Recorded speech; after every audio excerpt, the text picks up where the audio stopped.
ستړي مشي محترم اوریدونکو او کتونکو د وخت کې د مشرق ټلویزیون نه نیغ په نیغه تاسو ته مخاطب ما پروګرام دی فرام د کیمپس او زم خسته رحمان تاسو ته معلومه ده چې دا سلسله مونږ شروع کړې ده دا کړی همدغه لړۍ یو سلسله ده او نن مونږ موجود یو په ډېره اهمه یونیورسټي کې کوم چې د پاکستان دپاره د خیبر پښتونخوا دپاره ډېر لوی اهمیت لري ځکه چې اګریکلچر یونیورسټي پېښور په پوره خیبر پښتونخوا کې یو ډېر لوړ مقام هم لري او ورسره چونکې څنګه چې تاسو ته معلومه ده چې زمونږ ملک ته پاکستان ته د زراعتو ملک ویل کېږي نو په دې وجه باندې په دې یونیورسټۍ کې چې کم تحقیق کېږي ریسرچ کېږي او کم طالب علمان او طالبات راځي او هغوی خپله برخه کردار ترسره کوي یا کم علم ترلاسه کوي د هغې په بنیاد باندې په پاکستان کې دننه د زراعتو د ودې دپاره نوې ټیکنالوژي څنګه پکارولی شي په دې کې څنګه اثرات مخې ته راتلی شي چې موږ داسې تخمونه او داسې سرې مخې ته راوړو چې د هغې په بنیاد باندې زموږ پیداواري صلاحیت سیوا شي دا هر څه د دې دپاره کېږي چې وخت په وخت باندې په پاکستان کې په پوره دنیا کې یو طرف ته قدرتي آفتونه مونږ چیړي بل طرف ته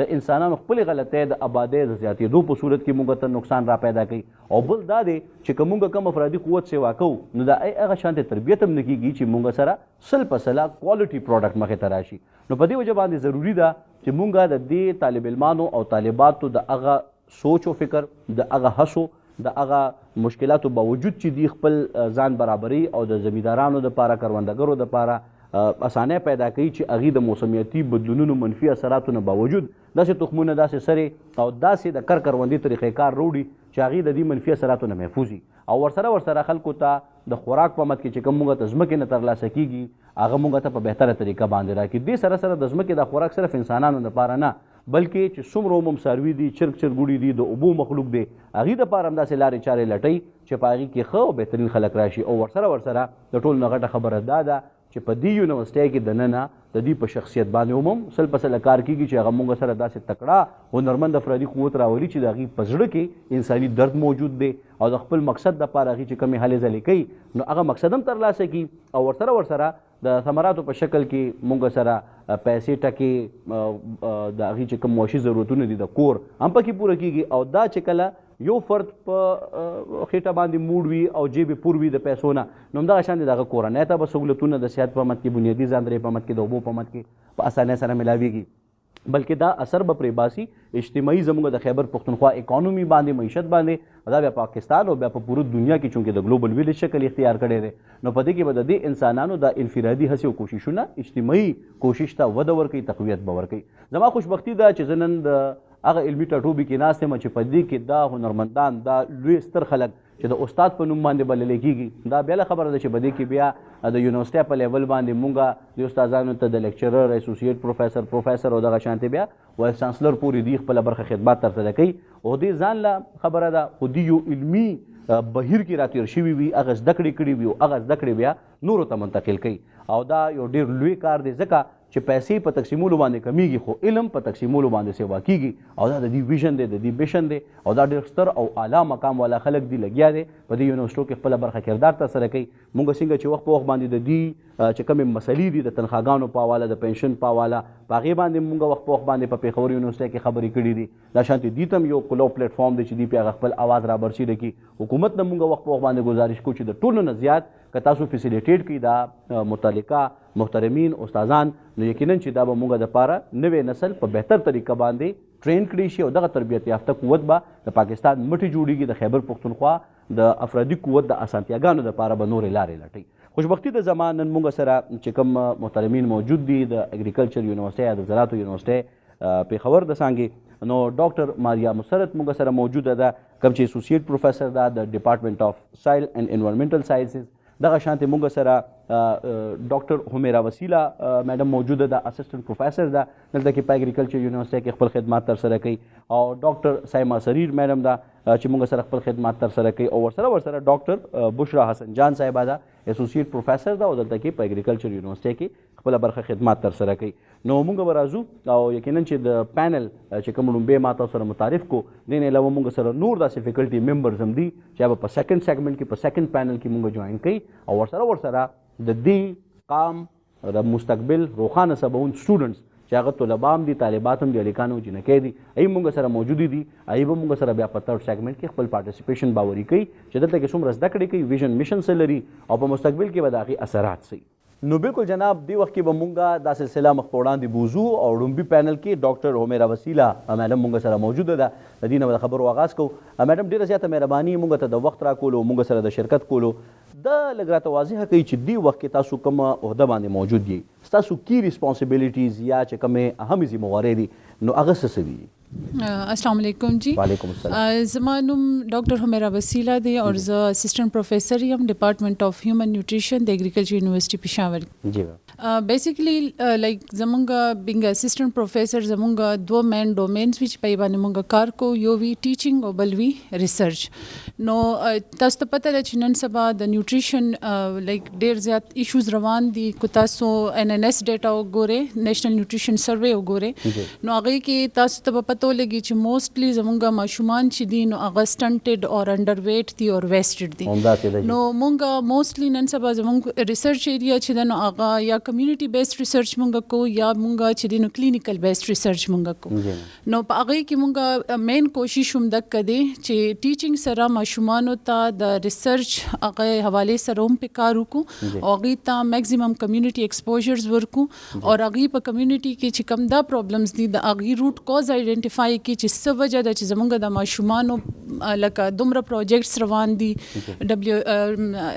WHO والا یا یونیسیف والا او هغه نه باوجود هم چې دی نو زمونږ دا مسلې چې دی نو هغه نه سولف کیږي.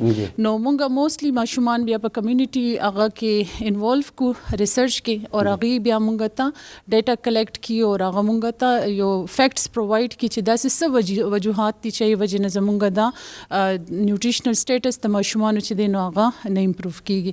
بل چونکه ما تاسو ته چې زموږ کلینیکل سایډ هم دی نو د کې مونږ مختلف چې کوم بیماریان دي هغه کې هغه مونږ هغه کو چې کم ټایپ اف هغه د لپاره خوراک پکار دی او کم خوراک هغه د لپاره ضروری دی. نو مونږ ټول کلینیکل سایډ ته دک کو. بیا مونږ ورسره هغه ټرایلز هم کو، هغه مونږ لایک سنوي فود یا سداسه ټایپ اف پروډکټس چې دي نو هغه مونږ ډیولپ کو او هغه بیا مونږ کوشش مدار خو بٹ انفورچونټلی فندینګ ایشوز وی مونږ سره نو هغه لګ هغه ایریا زمونږ په دې سنس کې بیا لګ ویک پاتې شي چې مونږ سره لګ کیمیکلز اویلیبیلیټي او دا پرابلمز وی.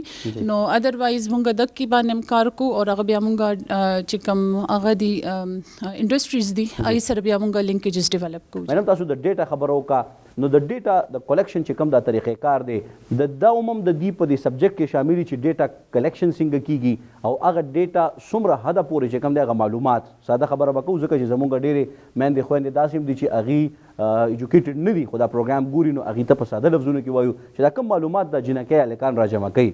نو د دې دپاره عموم په متعلقه مضمون کې دي ته څه ګایډ لاین یا څه طریقې کار ورته ښودلی کېږي چې د ډیټا کلیکشن څنګه کېږي؟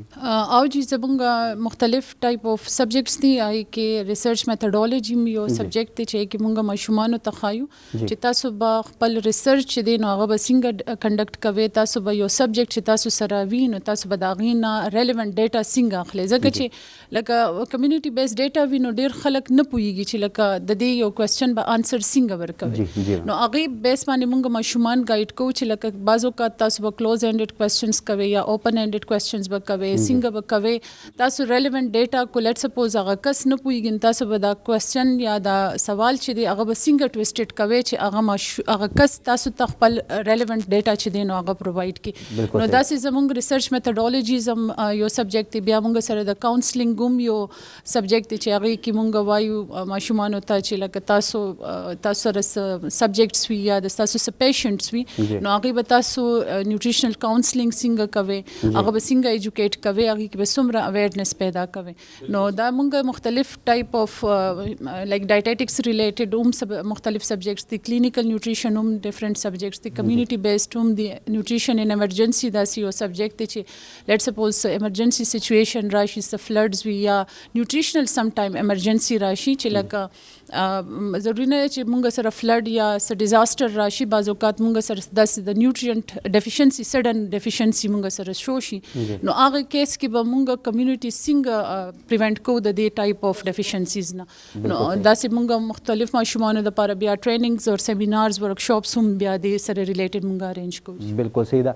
دې وخت کې چې کوم تاسو سره طلبه او طالبات په داخله اغستې ده او باقاعده لګیا دي هغې خپل علمي زده کړې کوي نو په دې کې د جنکو د هلکانو شره څومره ده او ستاسو په خیال کې دا چې کوم سبجیکټ دی یا چې تاسو په دې کوم تھیمیټک ایریا چې تاسو بیان کا نو په دې کې چې کوم ریسرچ کیږي یا تحقیق کیږي نو په دې کې زیات سوټیبل کینډیډیټس څوک دي لکه مطلب دا دی او که نه ریشو برابره ده؟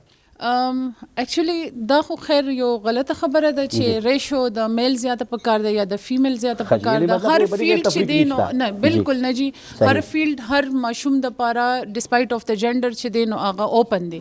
خو زمونږ فیلډ شو کې لګ فیمیل سټوډنټس لګ ایز کمپیر ټو د فیمیل سټوډنټس لګ کم دي. فیمیل سټوډنټس چې دی نو هغه مونږ سره لګ ډیر زیات دي. مطلب کو لیټس سپوز یو کلاس کې مونږ سره 100 سټوډنټس دي نه کې به 70% چې دی نو مونږ سره به فیمیل سټوډنټ یا 30% مونږ سره میل سټوډنټ. بالکل صحیح ده. نو ادروایز لایک س د فیلډ مطلب س ریسټریکشنز نشته چې نه صرف دې ته به یو فیمیل سټوډنټ راځي یا به صرف میل سټوډنټ راځي. بالکل صحیح ده. اور زموږ د فیلډ یو پلس پوینټ دا هم دی چې مختلف هاسپټلز کې دی ایز ا نیوټریشنسټ ډایټیشن زوم جاب کوي، مختلف ارګنایزیشنز کې جاب کوي او چې هیڅ هم نه کوي نو بیا ځان له کلینیک کولو کیږي چې دی هغه ډایټیشن والا یو ټیسټ دی هغه بیا کوالیفای کی نو ای بیس باندې بیا دی دغه ورکی. نو داسې هغه د کې سپیسیفیکیشن نشته دی چې لکه صرف فیمیل سټوډنټ پر راځي یا صرف میل سټوډنټ پر راځي. بالکل صحیح ده. میډم په دې حوالې سره چې دا کم تاسو تھیمیټک ایریا بیان کا پدې کې د چیلنج متعلق تاسو چیلنجز چې کم بیان ک یو چیلنج تاسو ویلو چې موږ سره معاشي مسله سی وای لکه مطلب دا چې هغه شانتي موږ سره پیسې ټکی نه نو د دې چیلنج نه علاوه نور څه چیلنجز دي؟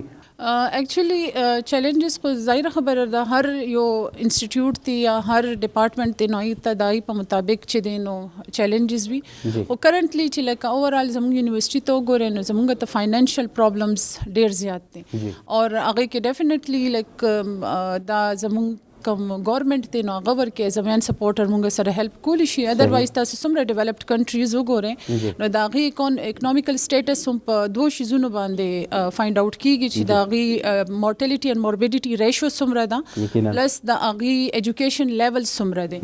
نو چې گورنمنٹ مونږ ته سپورټ نه راکوي ان ټرمز اف فاینانشل نو ډیفینیټلی چې څومره ریسرچ دی یا مونږ ته بار بار ویل کیږي چې تاسو انډسټری سره لینکیجز ډیولپ کړئ. نو انډسټری سره مونږه لینکیجز په هغه کیس کې ډیولپ کولی شي چې مونږه کوالټي اف ریسرچ وکړو اور کوالټي اف ریسرچ لپاره مونږ ته فاینانشل سپورټ ضرورت وي. نو ډیفینیټلی چې ګورنمنٹ مونږه سپورټ کړي نو مونږ به لیب هم ویل اسټابلیشډ وي بیا به ریسرچ کوالټي به انهانس کیږي اور د کشان به مونږه ډیفرنٹ چې کوم انډسټریز دي هغه سره به چې دی نو لینکیجز ډیولپ کیږي.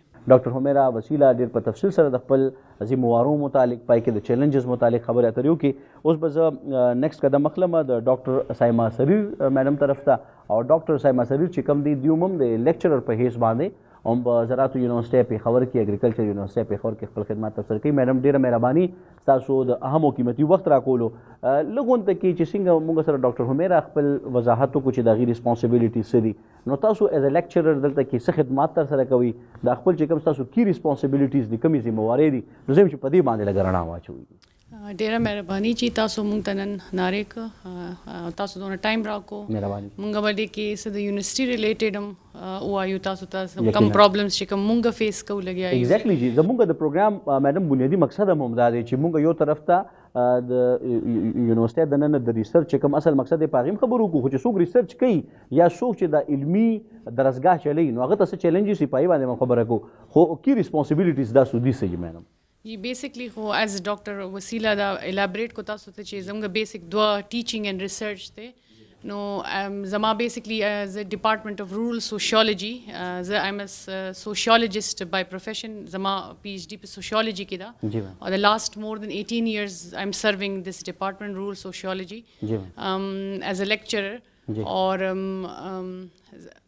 other than as a teaching and research is a com lagam I've also administration kim zama lag der like zakar com lagam ji ma'am zyadar munga guidance hum ko the students counseling hum ko students munga zamga sara students razi munga students sara teaching na ilawa community development munga khayu lagya community development related ko مونږ چې فار ایگزامپل زموږ زیاتر سوشل پرابلمز ریلیټډ زیاتر زموږ یو کرنټلی چې کوم سوشل پرابلمز رورل ایریاز کې دي یا فار ایگزامپل اربن ایریاز کې چې کوم وی آر فیسنګ نو مونږ زیاتر زموږ ریسرچ بیسډ په هغې باندې دی.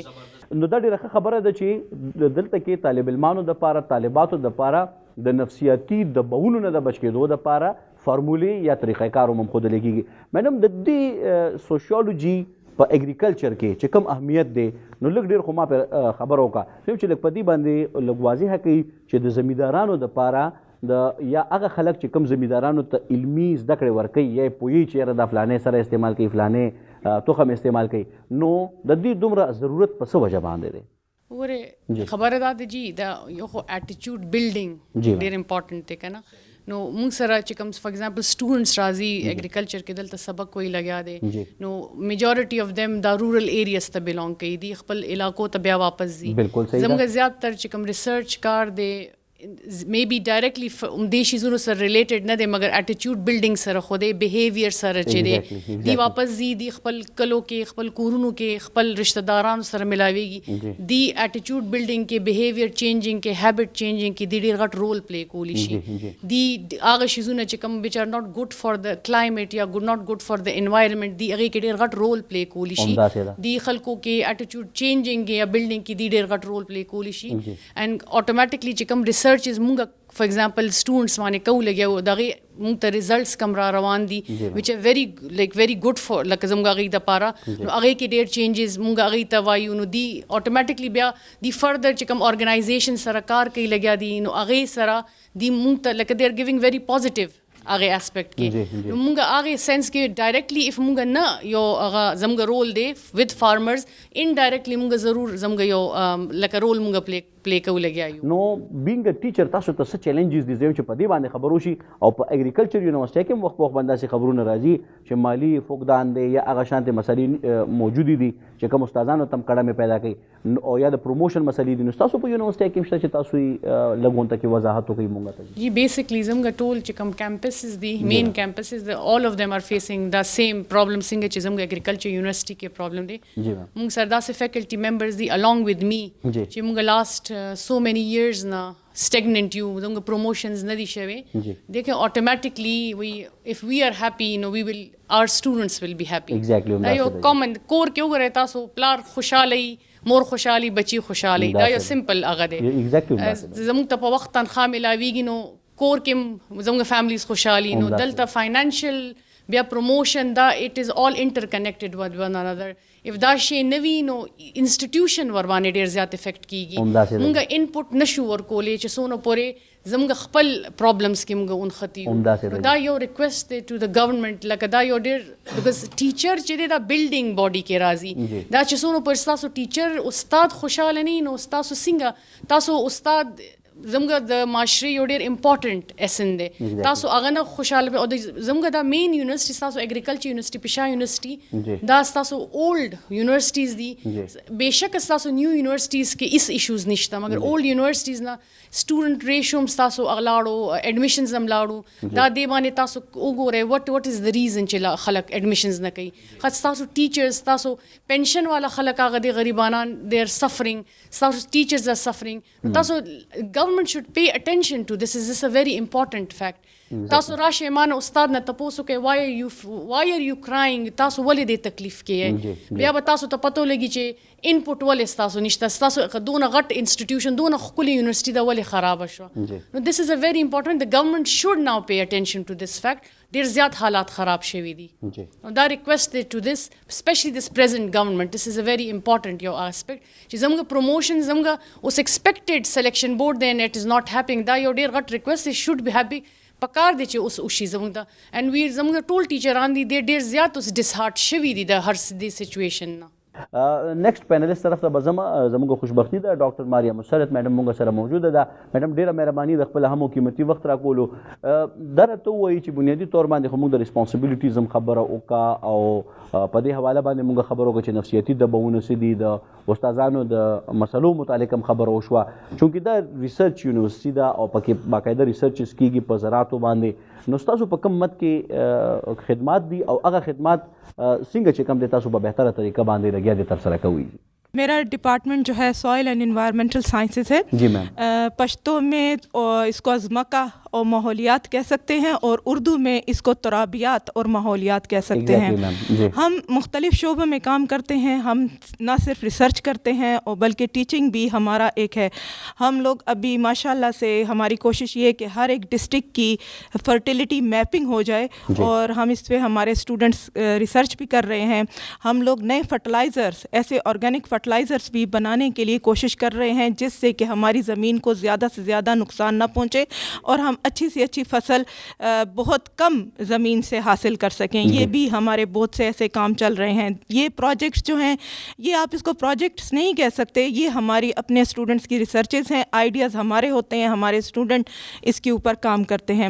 ماشاءاللہ سے ہمارے ڈپارٹمنٹ کے پاس سب سے پہلے, جب میں خود اس ڈپارٹمنٹ کی اسٹوڈنٹ تھی, تو سب سے بڑا یومک ایسڈ پلانٹ جو پاکستان میں کہیں بھی نہیں تھا, الحمدللہ ہماری یونیورسٹی میں یہ لگا ہوا تھا. اگرچہ وہ فعال نہیں تھا, بعد میں فعال نہیں رہا تھا, جن وجوہات کی بنا پہ بھی ہم نے اس کو دوبارہ سے فعال کر دیا ہے. اور ہم یومک ایسڈ اور مختلف کھادیں جو ہیں وہ اپنی لیبس کے اندر بنا کر, ہماری کوشش ہوتی ہے کہ ہم اسے فارمرز تک پہنچائیں. تو الحمدللہ ہمارا اورک کا جو ڈپارٹمنٹ ہے, ہم ڈاکٹر عارف صاحب اس کے ڈائریکٹر ہیں. ہم ان کے تھرو ان تمام اس کے ذریعے اپنے رجسٹر بھی کر رہے ہیں اپنے فرٹیلائزرز کو بھی, اور آئی پی ڈسکلوجر اس کو کر رہے ہیں. اور الحمدللہ وہ ہماری ریسرچ کو آگے لے جانے میں بھی بہت اچھا کام کر رہے ہیں. ہم ماحولیات کے اندر جو زمین کو مختلف آپ کہہ سکتے ہیں مختلف پرابلمس جو ہو رہے ہیں, جیسے اس کے اندر نمکیات ہو جاتے ہیں, نمکیات واٹر لاگنگ ہو جاتی ہے, یہ بہت بڑا مسئلہ ہے. پھر انڈسٹریز کے نے جو ہماری یہ انڈسٹریل اسٹیٹس ہیں, پشاور میں حیات آباد کی انڈسٹریل اسٹیٹ فار ایگزامپل, تو یہ یہاں پہ جو باہر ہمارے پیچھے نالا ہے اس کے اندر یہ ڈالتے ہیں, اور یہ نالا آگے ڈرین ہوتا ہے بڈنی ریور میں, اور بڈنی کابل میں جاتا ہے. تو تمام پولوٹنٹس جو ہیں وہ ہمارے اسی طرح ڈائریکٹلی یا انڈائریکٹلی وہ ہماری زمین کے اندر جا رہے ہیں, وہ زمین جس سے ہم لوگ فصل لیتے ہیں. تو اس سے مختلف قسم کی بیماریاں جو ہیں وہ ہمارے اندر آ رہی ہیں. باقی میں ڈاکٹر حمیرہ وسیلہ صاحبہ کی ہی بات کو تھوڑا سا آگے بڑھاتے ہوئے کہوں گی کہ وہ بتا رہی تھی کہ ہمارے اندر بہت زیادہ مال نیوٹریشن آتا ہے. تو ہم نے کبھی یہ غور نہیں کیا کہ یہ مال نیوٹریشن کہاں سے آتا ہے. مال نیوٹریشن آپ کا آتا ہے سوائل سے. ہماری زمینیں جو ہیں زنک ڈیفیشنٹ ہیں, ہماری زمینوں میں مختلف ایسی چیزیں ہیں جو مطلب پیدائشی طور پہ آپ کہہ سکتے ہیں ان کے اندر پائی ہی نہیں جاتی, اور ہم لوگ وہ فرٹیلائزر اپلائی کرنے کے کرتے ہیں اور کوشش کرتے ہیں کہ ایک ایسا سستا فرٹیلائزر ہم اپنا بنا کے اس کو دیں جس سے نہ زمین کو نقصان پہنچے اور کسان اس سے اچھی فصل بھی لے لے. لیکن کیونکہ مارکیٹ میں فرٹیلائزرز کی جو قیمتیں ہیں وہ کافی مہنگی ہوتی ہیں, ایک عام کسان کے لیے بہت مشکل ہے. تو ہماری پہلی کاوش یہ ہے کہ ہم ایسا فرٹیلائزر لائیں مارکیٹ میں جس سے ماحولیات کو بھی نقصان نہ پہنچے اور کسی چیز کو بغیر کسی نقصان کے وہ ایک اچھی فصل ہمیں دے سکے. بالکل صحیح میم. یہاں پہ یہ بتانا میں مطلب سمجھتا ہوں کہ آپ ضرور بتائیں اس حوالے سے, اور آگاہ بھی کریں ہمارے ناظرین کو بھی, کہ بنیادی طور پر جب آپ اس حوالے سے بات کریں کہ اور ایک ڈپارٹمنٹ موجود ہے اور آپ اتنے اہم ریسرچ پہ بات کریں کہ سوائل کو یا زمین جو کہ ماں کی حیثیت رکھتی ہے, جو ڈیفیشنسیز ہیں ان کو بہتر طریقے سے پہلے دیکھا جائے اور پھر اس کو پرکھ کے اس کے مطابق اس کے نتائج کے مطابق اس کے لیے متعلقہ پروڈکٹ بنایا جائے. اور ایک ڈپارٹمنٹ کی کوئی سکسیس سٹوری ہے جو آپ شیئر کرنا مناسب سمجھیں گے؟ دوسری بات یہ ہے کہ خیبر پختونخوا حکومت نے بھی رینکنگ کا ایک سسٹم اس وقت متعارف کرا دیا ہے, اور اس کا زیادہ تر جو تعلق ہے وہ بھی اس حوالے سے ہے کہ یونیورسٹی کی جو افرادی قوت ہے وہ مارکیٹ میں کتنا ضرورت پورا کر رہی ہے. تو رینکنگ سسٹم کو آپ کس نظر سے دیکھتی ہیں, اور آپ کے اور ایک ڈپارٹمنٹ کی کیا سکسیس سٹوری ہے, مختصر ہمیں بتائیں پلیز. میں خود تو اورک میں نہیں ہوں, لیکن لازمی بات ہے ان کے کام دیکھتی رہتی ہوں. ماشاءاللہ سے کافی جو اورک اس ایگریکلچر یونیورسٹی میں کافی عرصے سے صرف ایک دفتر کی حد تک تھا, ابھی وہ ایک مکمل ایک آپ کہہ سکتے ہیں ایک پورے ادارے کی شکل میں ہمیں نظر آ رہا ہے. اور الحمدللہ وہ ڈفرینٹ ٹریننگز بھی کروا رہا ہے, اسٹوڈنٹس کے لیے بھی کروا لیتا ہے, ٹیچرس کے لیے کافی ہیلپ آؤٹ کر رہا ہے. اور آپ یہ کہہ سکتے ہیں کہ میں نے سب سے پہلے خود ایسی ریسرچ کی تھی اور میں اس کو کو کسی بھی پلیٹ فارم پہ رجسٹر نہیں کر سکتی تھی, جس کے اندر آپ یہ ایکویٹک میکروفائٹس جو آپ کے پانی کے ایسے پودے ہوتے ہیں جو جن کو لوگ کہتے ہیں کہ یہ ویڈز ہیں, میں نے ان سے ہیوی میٹلز کو, پانی کو صاف کرنے کا طریقہ وہ دریافت کیا, لیکن میں کہیں کو یہ نہیں بتا سکتی تھی کہ میں نے یہ کیا. اور ایک نے مجھے یہ پلیٹ فارم دیا. میرے اسٹوڈنٹس نے اگر کوئی فرٹیلائزر ابھی ایک اسٹوڈنٹ نے بنایا تو وہ اس نے لیب کے اندر بنایا, میں نے اورک کے ساتھ اسے رجسٹر کیا. اب باقی آگے کا کام جو ہے وہ ظاہر سی بات ہے ادارے کا کام ہوگا, وہ اپنے لمیٹڈ فنڈز کے ساتھ بھی ہمارے ساتھ کھڑا ہے. میں ان کی شکر گزار ہوں, اور حقیقت میں وہ بہت فعال کر رہے ہیں. ان کی رینکنگ جو ہے آپ ایچ ای سی کے لحاظ سے دیکھیں وہ ایگزسٹ نہیں کرتی تھی, آج وہ کافی ریکگنائز ہو چکا ہے ایچ ای سی سے, اور یہی اس کی سب سے بڑی وہ ہے.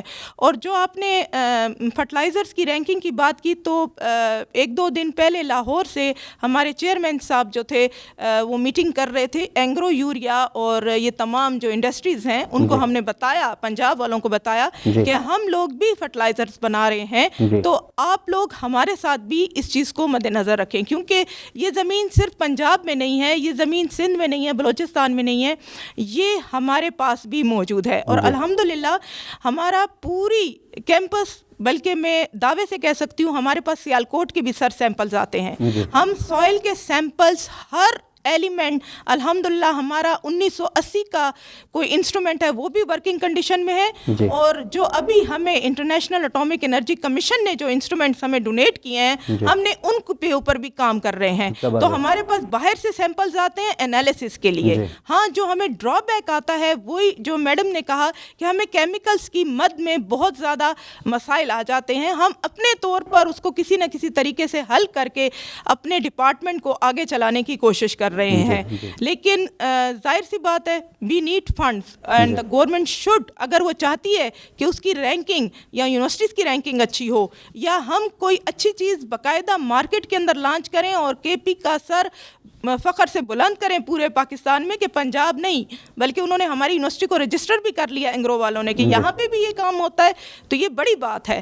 تو مطلب یہ ہوتا ہے کہ وہ ہمیں مانے کہ جی ہم بھی کام کر سکتے ہیں, ہمارے پاس بھی ٹیلنٹ کی کمی نہیں ہے. یقیناً یقیناً. اور سر ایک بات کہتی ہوں لینڈ مافیا کے حوالے سے کہ ہماری زمین جو ہے, یہ جو ایس ٹی جیز ہیں, جو پاورٹی ہے, آپ کی پانی کی کمی ہے, یہ سب کے درمیان میں لینڈ ڈیگریڈیشن بہت اہم رول ادا کر رہی ہے. اگر آپ لینڈ کی مینجمنٹ کریں گے, اور رحمان بابا کا ایک پشتو میں شعر ہے, پشتو میری کمزور ہے, کہ آپ مٹی سے سونا بنا سکتے ہیں لیکن آپ سونے سے مٹی نہیں بنا سکتے.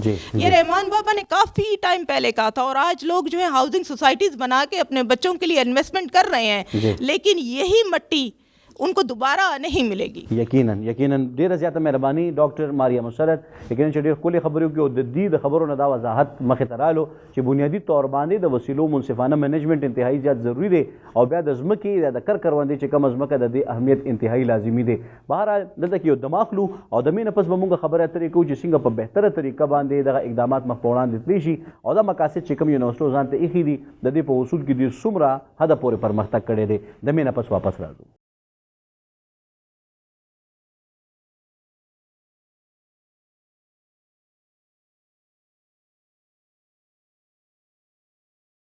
جی محترم اوریدونکو, یو وارې بیا هرکلی د بریک نه پس, او یقیناً چې مونږ ډېرې په تفصیل سره خبرې اترې روانې کړې وې, او یقیناً چې د اګریکلچر یونیورسټۍ متعلقه چې څومره مو فیکلټي ممبرز دي هغې د خپل امورو متعلق مونږ ته وضاحت وکړو.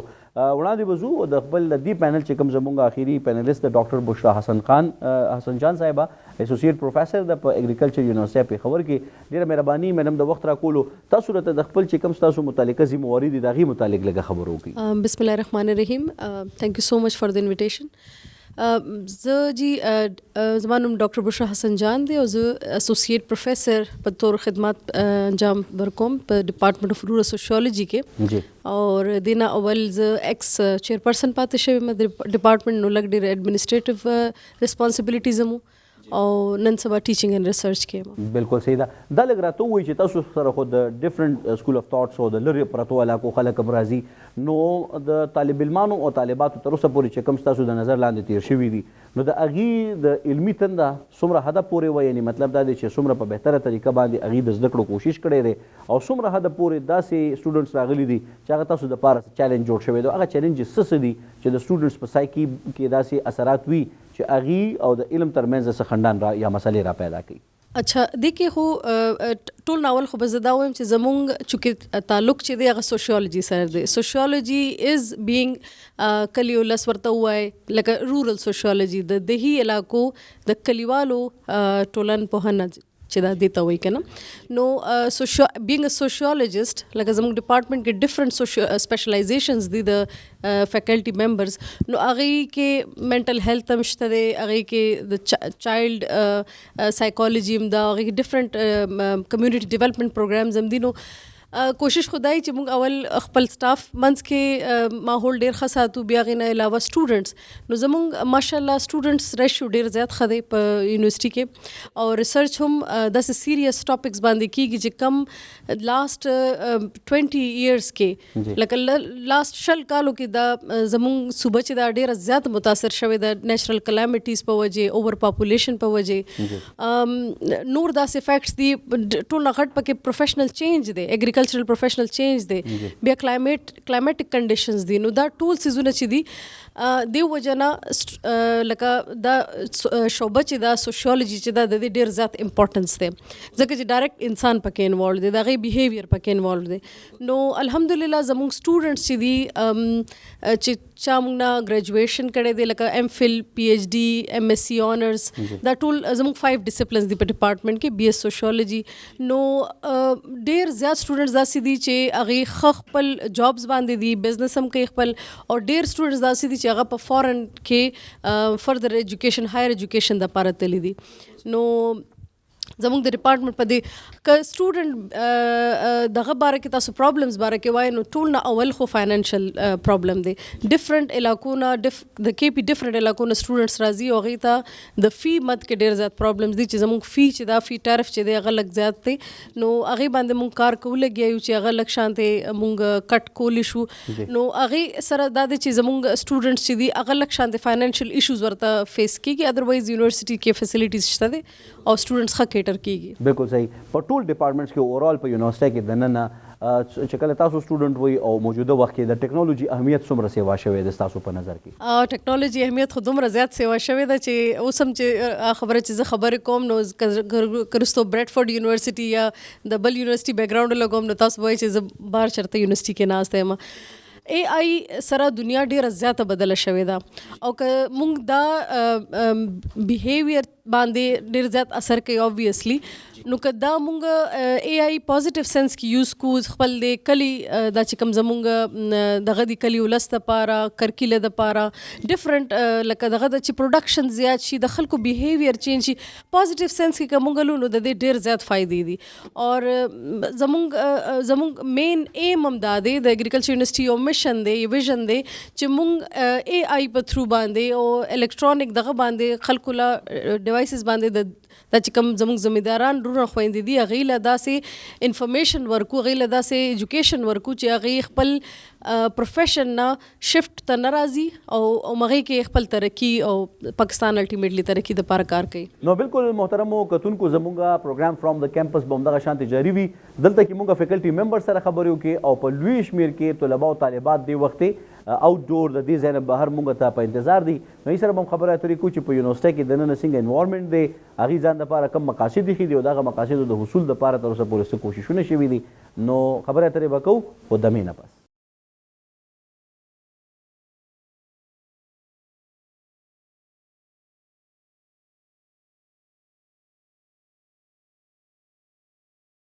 جی محترمو کتونکو، یو وارې بیا هرکلی د مې نه پس او دې وخت کې مونږ همدلته کې په اګریکلچر یونیورسټۍ کې په مین لایبرري کې موجود یو. دلته کې سټوډنټس په لوی مقدار کې موجود دي، هر څوک په خپله مطالعه کې مصروفه دی.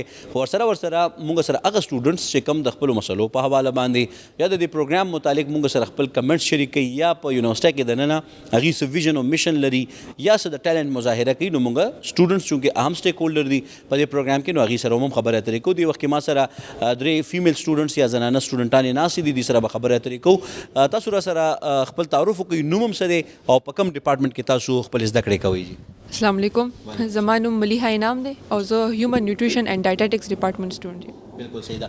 ملیحه دا راته ووایي چې تاسو دا کوم ډپارټمنټ چوز کړی دی یا کومې تاسو زده کړې کوئ، نو د دې شاته مقصد سو تاسو د چا نه انسپایر شوي وئ، د دې طرف ته راتګ هم بای چانس و که بای چوایس و؟ مو خو شروع نه زه چې کوم میډیکل سایټ سره لینک کوم، ټیک شو، ما خپل پری میډیکل اف اس سی ما پری میډیکل کې کړی دی، نو هغې په وجه نیوټریشن ډپارټمنټ چې کوم دی نو هغه ما لپاره ډېر سیوټیبل و. او پاکستان کې نن سبا زموږ چې کوم ټول کمیونیکیبل ډیزیزز چې کوم دي، کوم مطلب وایرس وغیرہ بکټیریا وغیرہ کېږي، نو هغه تاسو نشئ پریوینټ کولی، مطلب هغه پاسبل نه ده. خو چې کوم نیوټریشن حوالې سره کوم بیماریانې دي، کوم خوراک حوالې سره دي، د هغې پریوینشن ډېر زیات آسان کار دی. نو پاکستان کې چې میډیکل سیکټر دی هغې باندې د کمیونیکیبل ډیزیز دومره برډن دی چې د نیوټریشن حوالې سره بیماریانې راشي، نو هغه ډېر زیات برډن پې جوړ شي. ټیک شو، نو که ګورنمنټ څومره هم تاسو ته فاینانس وغیرہ پرووایډ کړي، خو چې دغه برډن دومره زیات وي، پاپولیشن دومره زیات وي، بیماریانې دومره زیات دي، نو بیا نشي کېدی هغه. نو چې یو بیماري پریوینشن کېږي آسان دی، نو د هغې پریوینشن ښه خبره ده، بجای دی چې تاسو بیا ټریټمنټ طرف ته ورشي. نو نیوټریشن طرف ته زموږ چې کوم شاته ګول دی نو هغه دغه دی چې تاسو پریوینشن طرف ته، بیماریان پریوینشن طرف ته ځئ. نو په دې حواله لږ راته دا واضحه کوي چې دلته د یونیورسټۍ ته تاسو راغلی ماشاءالله، نو په دې ځای کې چې کوم ستاسو بنیادي اهداف دي یا کوم مقاصد تاسو ځان ته ټاکلي وو، نو تاسو څه ګڼئ چې دا په مستقبل کې به تاسو ته څومره اپورچونیټیز وي؟ آیا د دې سبجیکټ یا ستاسو د دې کار څومره حده پورې سکوپ دی او څومره په بهتره طریقه به تاسو یوټیلایز کولی شي جی؟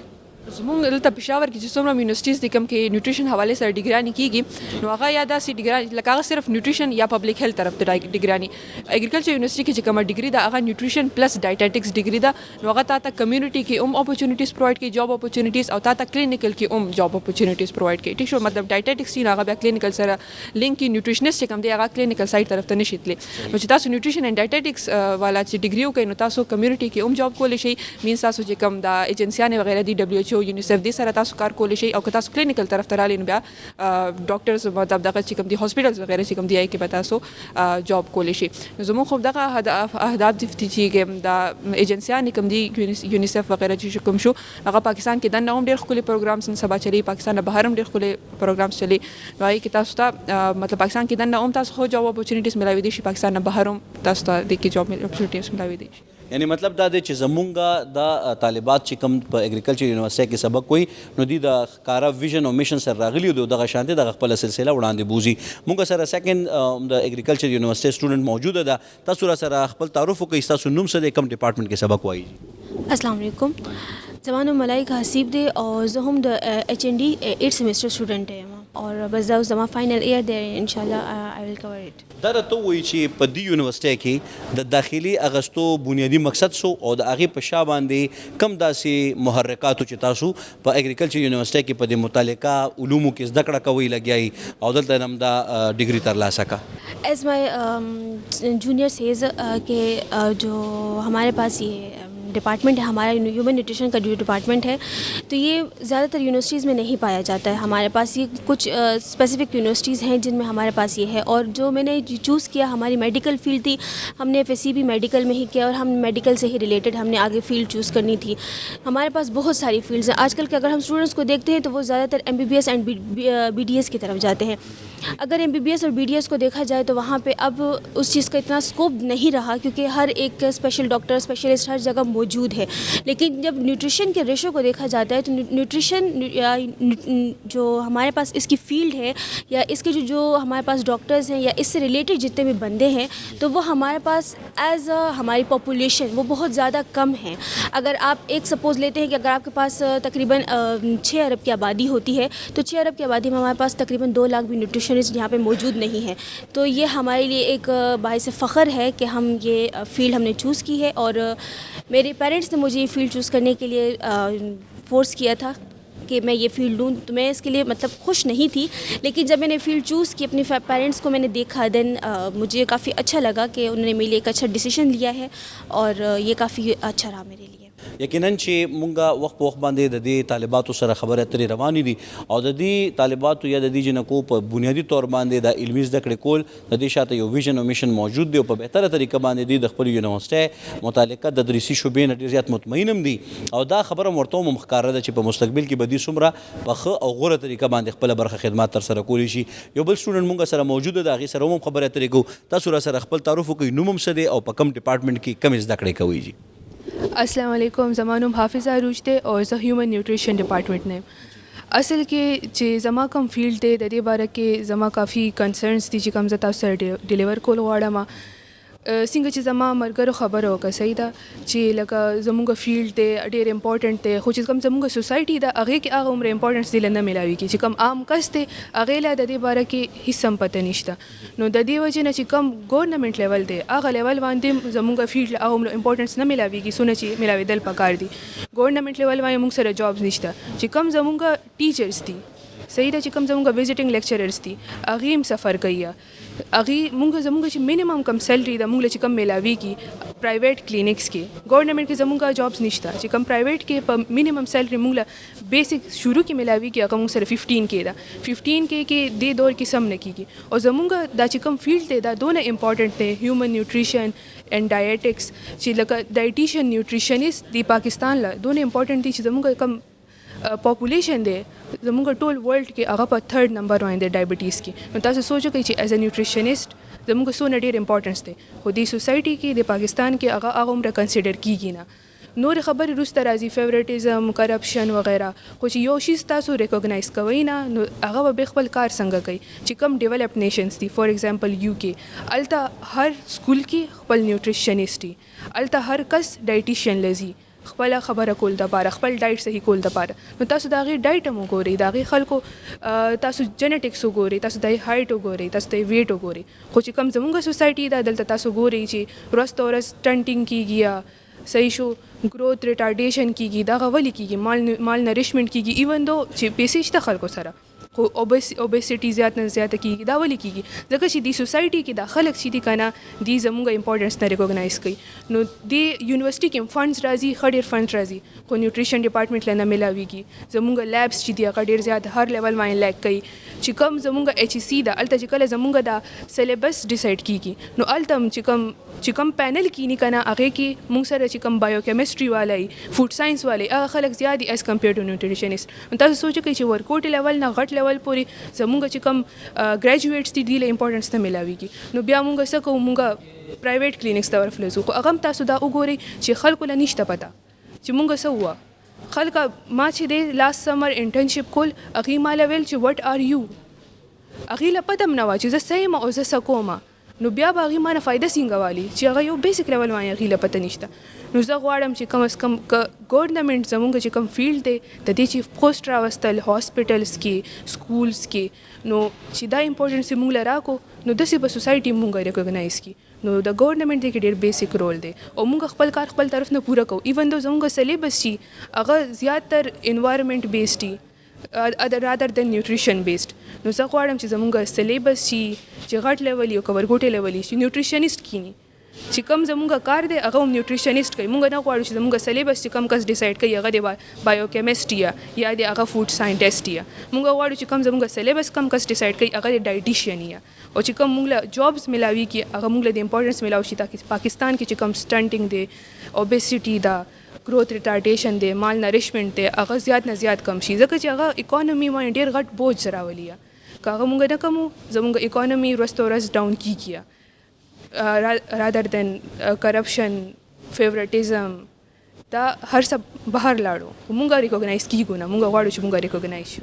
یقینا ګرانو کتونکو په دې حواله باندې ډېر ښکلې وضاحت هم وکړو چې عوامي کش باندې هم د دې د کار د اهمیت متعلق باید چې خلک په دې حواله باندې خبر شي چې هغوی ته د خوراک څنګه ضرورت دی او په کومه طریقه باندې هغوی د خپل نیوټریشن خیال ساتلی شي. همدغه شانتې حکومتي کش باندې دوی ته متعلقه خلکو ته شعور ورکړی شي، عوامو ته شعور ورکړی شي چې هغوی په بهتره طریقه باندې خپل ځان او د خپل خوراک خیال وساتي. او دماغلو هغې نه پس واپس راځو موږ سره اوسئ.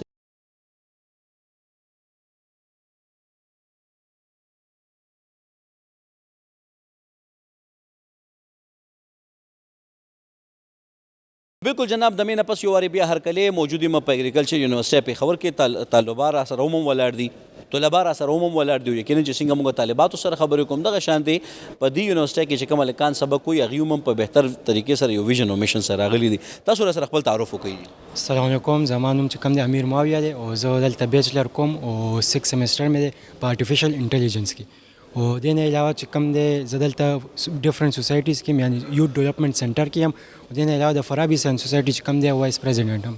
بالکل صحیح. دا راته ووایي چې د سوسایټیز اهمیت او کار او افادیت متعلق تاسو څه ګڼئ چې څومره اهم دي؟ دا زمونږ چې یونیورسټي لایف کې دا ډېر اهم دی. د دې لپاره چې زمونږ د کمیونیکیشن سکلز چې کم دي د پښتنو ډېر کمزوري وي یو بل سره. نو په دې سوسایټیز کې چې مونږ را انټر شو نو دې کې مونږ سره ډفرنٹ پیپل راځي یعنی سټوډنټس هم ټیچرز هم لیکچرز هم سی او هم کمپنیز هم نو هغې سره چې مونږ کمیونیکیشن کوو زمونږ کمیونیکیشن سکلز چې کم دی هغه ډېر ښه شي هغې د وجې باندې. دې نه علاوه زمونږ هغې کې چې کوم دی لیډرشپ سکلز راځي په سوسایټۍ کې ټیم ورک سکلز راځي منیجمنٹ سکلز راځي ډفرنٹ سکلز موږ هغې کې زده کولی شو. بالکل صحیح. ډیره زیاته مهرباني یقینا چې ډیره ګټورې او ښه خبرې تاسو کوي یقینا چې د سوسایټیز اهمیت انتهایی زیات سیوا هم دی. بل سټوډنټ موږ سره موجود دی تاسو را سره خپل تعارف وکړئ. السلام علیکم زما نوم جواد احمد دی او زه د سی ایس سټوډنټ یم د کرکیله پوهنتون کمپیوټر ساينس وایم او زه دلته د فرابي ساينس سوسایټي پریزیډنټ هم یم او زه یوت ډیولپمنٹ سنټر کې ممبر هم یم دلته. نو بس دلته لګیا یو او د ژوند تیرو پرمختګ په لورې روان یو. بالکل صحیح. د څه مقصد هم ځان ته ټاکلی دی چې مستقبل کې به په کم ځای کې خپل هدف هم ټاکلی چې یاره دا ګول زه ترلاسه کړم نو ما دپاره به دا د کامیابۍ یو بهترینه ذریعه اصل کې زمونږ د پښتنو چې کوم ریپرزنټیشن دی هغه که په ګلوبل سکیل باندې دی یا په نیشنل سکیل باندې دی دا منو چې پخوا ډېر زیات و خو که نن موږ د اے آی دور ته وګورو یا موږ د ټیکنالوژي دور ته وګورو یا موږ د اټامیک انرژي یا کوانټم ساينس ته وګورو که نه نو هغې کې پښتانه ډېر شاته پاتې شوي دي. موږ وایو چې دغه فیلډ سره موږ د پښتانه کنیکټ کړو او په مورنۍ ژبه کې دا خبرې دي ته وکړو او دلته موږ ریسرچز وکړو دلته موږ داسې نوې نوې ټیکنالوژیز ایکسپلور کړو او پښتانه دې خبرو نه باید خبر کړو چې هغې دې خبرو سره پیژنګلو وکړي. او دې دپاره زموږ یونیورسټي نه او د ملک نه هم دا مطالبه ده چې دلته زموږ باقاعده یو دغه سنټر اف ډیجیټل لیټریسي او سنټر اف آرټیفیشل انټیلیجنس دلته جوړ شي ځکه چې که موږ وګورو خپل ډپارټمنټس ته زموږ لیبونه هم هغه ټریډیشنل طریقه باندې چلیږي.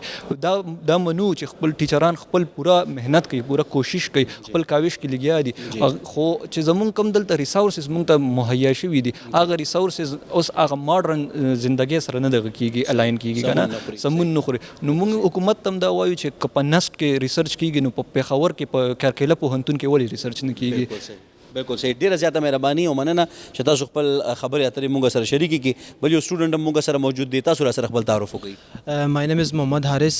بیسیکلی میں ڈسٹرکٹ مانسہرہ سے تعلق رکھتا ہوں ہزارہ ڈویژن سے اور میں یہاں پہ کرنٹلی آئی ٹی کا اسٹوڈنٹ ہوں اور 6 سیمسٹر کا اسٹوڈنٹ ہوں اور یہاں پہ ایک ٹیکنیکل سوسائٹی ہے جس کا نام AWS ہے اور اس کا میں لیڈ ہوں اور YDC یوتھ ڈیولپمنٹ سینٹر کا کور ممبر ہوں.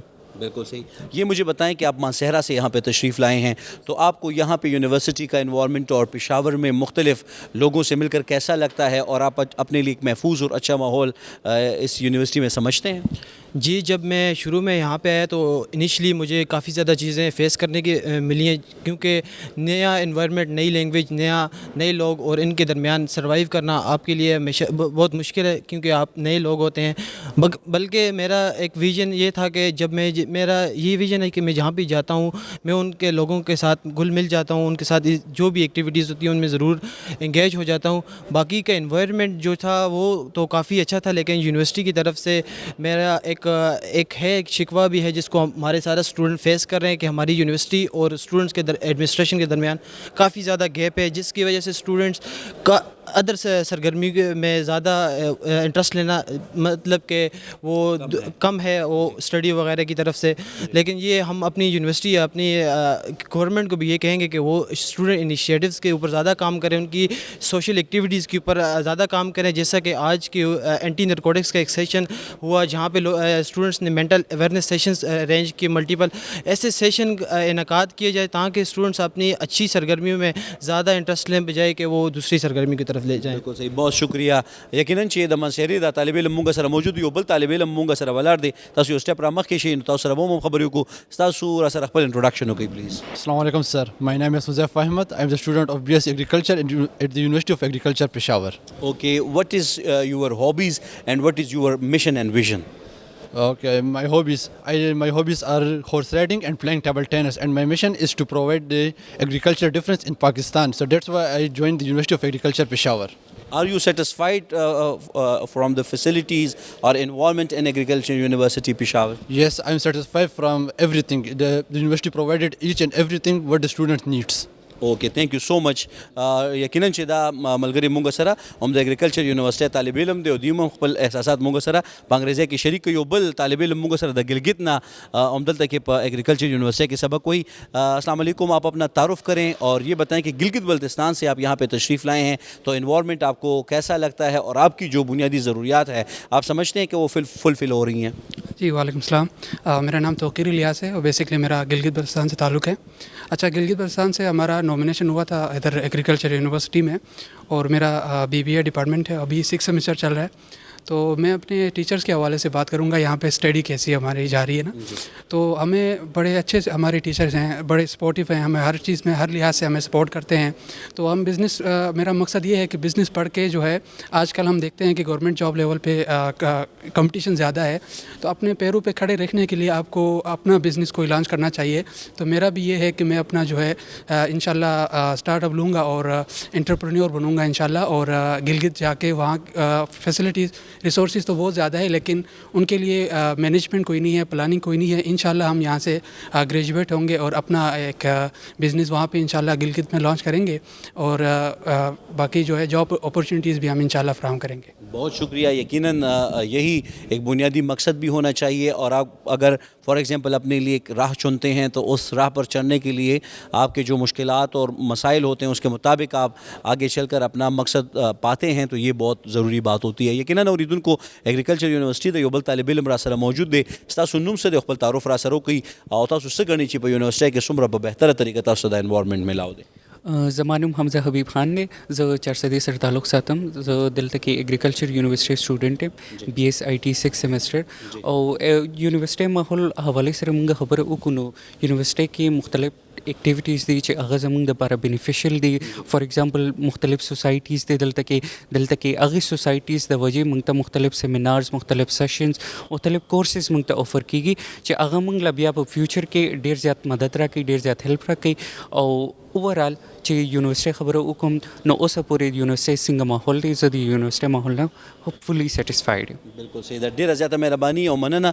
یقیني چې تاسو موږ سره خبرې اترې وکړي او دغه ټول احساسات چې کوم تاسو څرګندوئ د طالب علمانو د طرف نه, یقینا چې دا ډېر د اهمیت وړ دي. تاسو را سره خپل تعارف وکړئ. چې زما اسرار خان نوم دی, بیسیکلی زه د بونیر سره تعلق ساتم او دلته زما BS IT 6 سیمسټر سٹارټ. بالکل صحیح ده. اسرار دا راته وایي چې تاسو بونیر نه دلته راغلي, داسې انوایرمنټ کې څه اثر وینئ او تاسو څه ګڼئ چې تاسو کوم مقصد تر مخه راغلي نو هغه نه په اسانۍ سره تاسو وصول کوئ او څه مسلې وي د طالب علم په حیث نو هغه هم بیانولی شي. جی موږ ته خو مطلب د بونیر یا مطلب د کوم سایډونو ایریاز نه چې کوم سټوډنټس راشي نو هغو ته خامخا دلته لکه مسلې هغه موږ هم فیس کړي دي.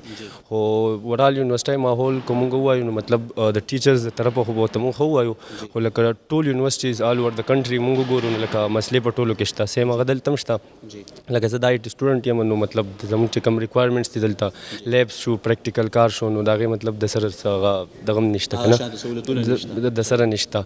نو دغه مسلې دي او زما سره ټول دلته چې څومره د ITCS وغیره AI سټوډنټس دي هغه ټول دا فیس کوي. بالکل صحیح ده. ډېره زیاته مهرباني د وخت راکولو.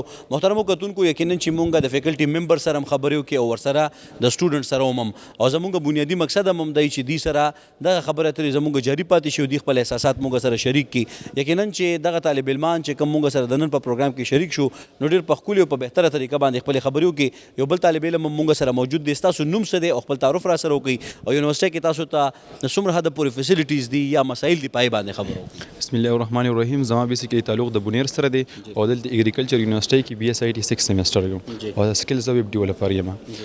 دلته په یونیورسيټي کې هم موږ ته څنګه چې د نور مرګري وی لکه مسایل خبره دي مطلب د ټیچینګ لحاظ خو بالکل هدي تھیوریټیکل کار کې هم د پریکټیکل ورک نه کیږي.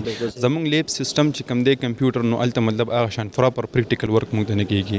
موږ بهر ته ځو اول ته اکیډمیانې جوین کوو او ما ویب ډیولپمنٹ کړی نو زه بهر نه کوم بس دا سبجیکټ هم زموږ سره به د IT کورس کې شته او هغه شان موږ د پراپر نه ویل کېږي څنګه چې موږ ته بهر موږ پریکټیکل وکړو نو که بهر موږ ځو هلته پیسې ورکړو او دلته م راځو نو موږ وایو چې لکه دا پریکټیکل کار موږ د دلته وشي دا کم سکل دی نو که په دې باندې فوکس وشي نو ډېره زیاته وښي. بالکل صحیح ده. ډېره زیاته مهرباني محترمو کتونکو. یقینا چې موږ نن فرام د کیمپس کې اګریکلچر یونیورسيټي ایکسپلور کا ساده پورې انشاءالله نور پروګرامونه به هم دلته کو ډیفرنٹ فیکلټیز د هغې فیکلټي ممبر سره به زموږ خبرې اترې کېږي.